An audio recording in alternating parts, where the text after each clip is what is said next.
હિન્દુ ચાતુર્માસ સાથે તહેવારોની સિઝન શરૂ થઈ ગઈ છે અને આગામી સમયમાં રક્ષાબંધનનો તહેવાર પણ આવી રહ્યો છે। જો કે તેને લઈ તૈયારીઓ અત્યારથી શરૂ થઈ ગઈ છે। સુરેન્દ્રનગરમાં દિવ્યાંગ ભાઈ બહેનો રાખડી બનાવી લાખો રૂપિયાની આવક મેળવે છે। તેમના દ્વારા રોજની 500 જેટલી રાખડી તૈયાર કરાય છે।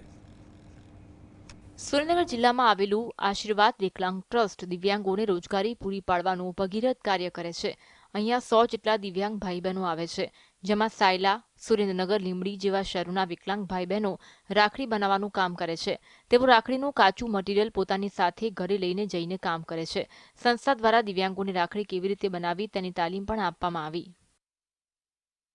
હું રાખડી બનાવું છું, દીવડા બનાવું છું।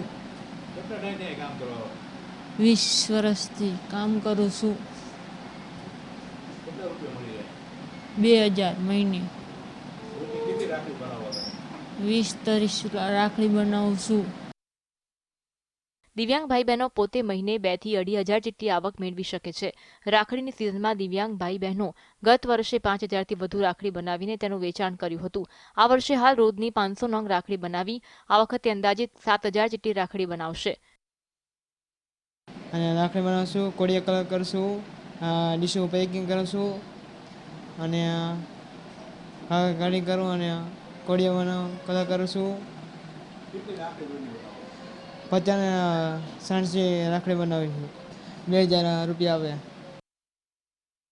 દિવ્યાંગ ભાઈ બહેનો દ્વારા બનાવાયેલી રાખડીનું વેચાણ થાય તે માટે શહેરના વિવિધ વિસ્તારમાં આ રાખડીના સ્ટોલ પણ રાખવામાં આવે છે, જેના થકી આ રાખડીનું વેચાણ વધે અને દિવ્યાંગ ભાઈ બહેનો કામ પ્રત્યે ઉત્સાહિત રહે તે માટે ઇનર વ્હીલ ક્લબ તેમજ સેવાકીય પ્રવૃત્તિ કરતી સંસ્થા દ્વારા આગળ આવે છે।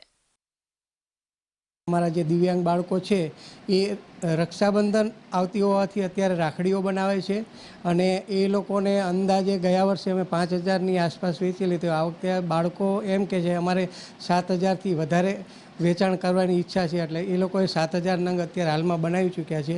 અને આગામી દિવસોમાં અમને સ્કૂલના ટીચરોને જે પ્રિન્સિપાલો છે અગાઉથી જ ફોન કરે છે અને અમને ત્યાં સ્ટોલ બનાવવા માટે અને પૂરતી મદદથી અમારું રાખડીનું વેચાણ થાય એવી પણ હેલ્પ કરે છે।